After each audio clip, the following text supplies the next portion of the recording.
तो खुमार ड्रामे की अगली एपिसोड में एक और बड़ा ट्विस्ट देखने को मिलेगा। लेटेस्ट एपिसोड भी बहुत इंटरेस्टिंग थी। यहां पर कुछ क्वेश्चंस हैं मेरे जो मैंने लेटेस्ट एपिसोड देखकर बार बार सोचे and I really want you guys to answer those questions कि भैया ऐसा कैसा हो सकता है। कौन सी चीजें हैं जो मुझे लेटेस्ट एपिसोड में बड़ी इंटरेस्टिंग लगी, आपको आज के वीडियो में बताने वाला हूं। फिर जो नए लोग आए मेरे चैनल पर, अगर आप लोगों ने अभी तक पीके लग्जरी वेबसाइट को विजिट नहीं किया, जहां पर दुनिया के बेहतरीन लग्जरी वाजेस के साथ साथ बहुत ही खूबसूरत फ्लावर्स और डेकोर आपको 50% ऑफ पर मिलता है। नीचे डिस्क्रिप्शन में और पिन कमेंट में आपको लिंक मिल जाएगा। अभी जाएं, अपनी मर्जी का आइटम खरीदने के बाद हमें अपना फीडबैक देना मत भूलिएगा। PK Luxus. We don't sell crap. अच्छा, सबसे पहले और जो मोस्ट इंटरेस्टिंग क्वेश्चन है मेरा वो ये कि भैया आज के दौर में हाउ इट्स पॉसिबल कि मतलब 2024 का ये दौर चल रहा है, ये ड्रामा जो दिखाया गया है लगभग 2022 या 23 का होगा। ये कोई 1976 की कंपनी नहीं है कि जहां पर सिर्फ आपने स्टैम्प्स की बेस के ऊपर या फिर अंगूठों की बेस के ऊपर किसी के बाप के ही मान लो शेयर्स बेच देने हैं।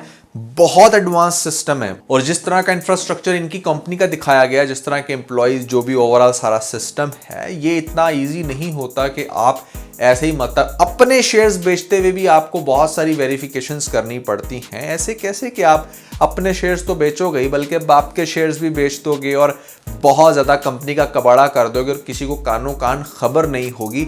That was very interesting and very surprising for me to know कि मतलब ऐसा कैसे आप लोगों को दिखा दिया। हाँ, कोई और वे आउट हो सकता था, कुछ और तरीके से दिखा देते। इमोशनली बाप को कन्विंस कर लिया था, बाप एग्री हो गया था किसी बहुत बड़े प्रोजेक्ट में इन्वेस्ट करने के लिए और फिर वहां पर इसकी मिली भगत थी और फिर इस तरह से इसने सारा पैसा डुबोया। तो बहुत सारे वेज थे, लेकिन जो तरीकाकार दिखाया गया इस ड्रामे के अंदर, एटलीस्ट मैं तो उससे एग्री नहीं करता। लेकिन अगर आप में से कोई बहुत अच्छी नो हाउ रखता है कंपनी स्ट्रक्चर और शेयर्स के बारे में तो भैया कॉमेंट्स में मुझे जरूर बताइएगा। और जो ये बात लगा के है अब यहाँ पर फाइज कैरेक्टर को कि भाई तुम तो इस कंपनी को मजीद डुबा दोगे, ये उस चीज को जज्बा देती है, जोश देती है। और वो बच्चा जिसको फैमिली कभी कुछ नहीं समझती थी, अब वो कुछ करके दिखाएगा। और ये बात मैं आपको बड़ी देर से कह रहा हूं, लेकिन इसका एक दूसरा पहलू भी है जिसके ज्यादा चांस मुझे लग रहे हैं। वो ये कि आपको दिखाया जा सकता है कि अगर इतना ही बुरा कंपनी का हाल हो गया है, कुछ बचा है, तो वहां पर कुछ मजीद इस औरत के गलत डिसीजन पर हो सकता है। जैसे अपनी बेटी लाइबा की ये शादी करवाना चाहती है और नेक्स्ट एपिसोड के टीजर में आप देख भी रहे हो कि यहाँ पर जो इसकी समधन है वो कुछ ऐसी बातें करने लग रही है जिसकी वजह से बड़ी टेंशन में आ गई है। तो ये बातें वही हैं जो कभी किसी ज़माने में ये दूसरों से डिमांड करती थी कि हाँ, हम तुम्हारी बेटी लेकर आ रहे हैं तो बहुत ही ढेर सारा जहेज होना चाहिए, काफ़ी ज़्यादा सोने में वो तुली हो। तो यही बात अब वो करने लग रही है कि हमने तो ये सोचकर रिश्ता किया कि आप बड़े खुले दिल के हो, तो आप किस तरह की बातें कर रही हो।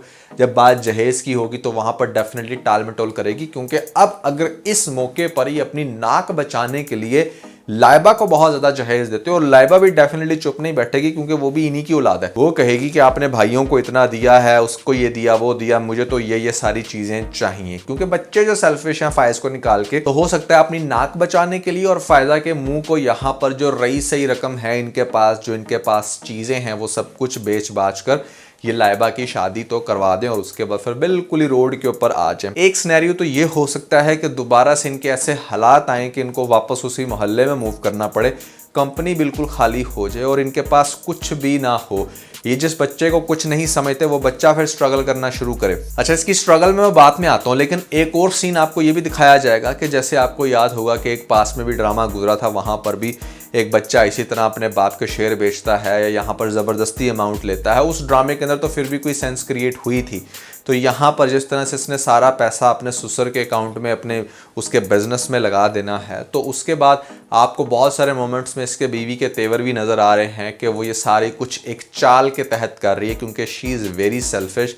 जिस तरह अब्रप्टली किसी औरत के सामने बोल सकती है, हस्बैंड को कन्विंस करके उसका दिमाग ख़राब कर सकती है, तो सोचो वो कितनी शातिर होगी। तो वो सारा पैसा जब उसके अब्बा के अकाउंट में लग जाएगा, वो अपने अब्बा से कोई डिमांड करेगी कि हाँ मुझे ये पोजीशन दी जाए और उसके बाद इसको कहेगी कि चल बेटा निकल यहाँ से। तो ये जो रयान है इसके साथ कुछ ऐसा होगा कि बाप को तो इसने तकलीफ दी है, ये सारी धोखेबाजी करके जिस तरह से बेगम के साथ कनाडा में ज़िंदगी गुजारने का सोच रहा है, वो सपना इसका सपना ही रह जाएगा। जब ये सारा पैसा इन्वेस्ट कर देगा वहाँ पर, तो जिस तरह से इसने अपने बाप को चीट किया, तो वो लोग इसको चीट करके बताएंगे कि तुमने तो अपने बाप को नहीं छोड़ा, तो हमें कैसे छोड़ोगे भाई, चलो निकलो यहाँ से। तो इसके साथ जब ये होगा तो बहुत ही ज़्यादा आपको मज़ा आएगा। दूसरी तरफ आपको दिखाया जाएगा कि जब ये वापस आएगा तो देखेगा कि इसका ये जो फायज़ भाई है ये कंपनी को इतना दोबारा से इस्टेब्लिश कर चुका होगा कि वो कंपनी बहुत अच्छे से ग्रो करेगी और इनके हालात अब बेहतर होंगे। ये भी हो सकता है कि इनको उस मोहल्ले में मूव ही ना करना पड़े, ये इसी घर को मेंटेन कर पाएँ। फायज़ की वजह से बिजनेस बहुत जल्दी वर्क में आ जाए और फिर जब दोबारा से रेयान इस घर में आएगा और अपनी जगह मांगने की कोशिश करेगा कि उसे एंटर होने दिया जाए, वो उनका बेटा है, तो फिर यही माँ बाप इसको ठुड्डा मार के निकालेंगे कि चल बेटा दफ़ा हो जा, उसी बेगम के चल्लू में जा, चन्नों में जा जहाँ पर तू बहुत ही फड़फड़ा रहा था। तो डेफिनेटली इसके साथ तो यही होना चाहिए। लेकिन दूसरी तरफ एक और जो बड़ी सोचने वाली बात यह है कि चलो फायज़ ने तो बिजनेस एस्टैब्लिश कर दिया, अपने आप को मनवा दिया, इसके पेरेंट्स को भी इस बात का एहसास हो गया कि बहुत गलत हुआ। तो दूसरी तरफ जो हमारी हरीम है, जिसका बड़ा अच्छा एक कॉम्बिनेशन बन गया है उस अंकल के साथ कि भाई वो भी अपनी बेगम से बड़ा तंग है, ये भी बेचारी बड़ी अकेली है, तो जब दो अकेले लोग आपस में मिलते हैं तो फ़ौरन से पैचअप बना लेते हैं, वहाँ पर चांसेस बहुत ज़्यादा है। लेकिन हरीम चूँकि इतना दुखी है, उसने इतनी ठोकरें खाई हैं, इतनी जल्दी तो वो उसकी बातों में नहीं आएगी या फिर इतनी जल्दी इंप्रेस नहीं होगी। ख़ास तौर पे जब उसके घर में जाएगी, कोई इवेंट होगा डेकोर के लिए, तो वहाँ पर उसकी बेगम इतनी इंसल्ट करेगी कि वो फिर से निकल आएगी और ऑब्वियसली ये सारा सिलसिला चलता रहेगा। और वैसे भी माँ उसकी यही कहेगी कि हाँ लड़की प्यारी है, शादीशुदा है, तुम उसको प्रपोज कर दो। हो सकता है कि वो भी अपने हस्बैंड से तंग हो, क्योंकि उसके साथ कभी हस्बैंड तो तुमने देखा नहीं, तो इसके चलते ये सारी चीज़ें हो सकती हैं। या ये हो सकता है कि जो कुलीग्स हैं उसकी वो इस तरह की बातें करें कि हाँ आप सर के साथ बहुत उठती बैठती हैं तो आपका कपल बड़ा अच्छा रहेगा। अरे भाई उसका कपल तो बहुत अच्छा था, उसको तो फायज़ के सपने आ रहे हैं। खैर तलाक नहीं हो सकती। मुझे नहीं लगता कि एक औरत जो एक्सपेक्ट कर रही हो, जिसका कुछ अरसे बाद बेबी हो जाना है, तो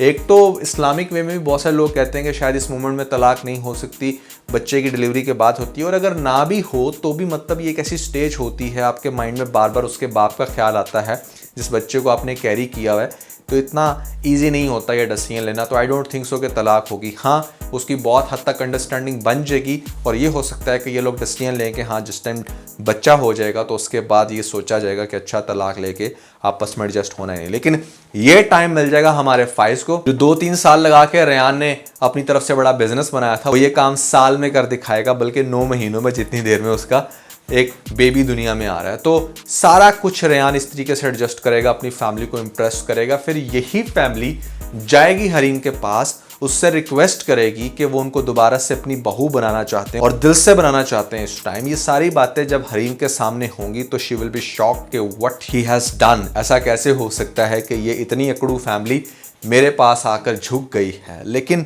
फिर जो सारी स्टोरी उसको भी पता चलेगी कि अच्छा रेयान ने कैसे धोखा दिया और फायज़ ने कैसे अपनी पोजीशन स्टेबल की, और फिर आगे जाकर डेफिनेटली ये जो हमारा नासिर है इसकी भी असलियत सामने आएगी। तो ये सारी चीज़ें कम्बिनेशन बनकर यहाँ पर इस चीज़ को पॉसिबल करेंगी कि हाँ कौन किसकी क्या गलती थी। फायज़ के सामने, हरीम के सामने सारी बातें आएंगी, हरीम सुरखुरू होगी और ये कपल आगे जाकर इस तरह से फिर से अटैच होगा।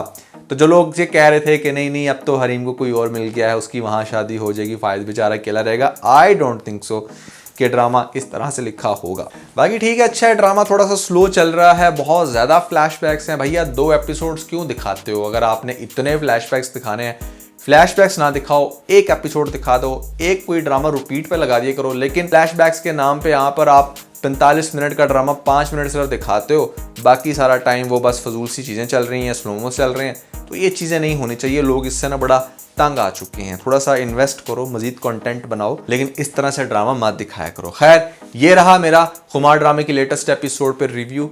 कैसा लगा आपको कमेंट सेक्शन में जरूर बताइएगा, और अगर आप लोगों ने मेरी ये वीडियो नहीं देखी तो ऊपर आपको लिंक मिल जाएगा, जल्दी से लिंक पे क्लिक करके वीडियो देख के अपना फीडबैक मुझे जरूर दीजिए।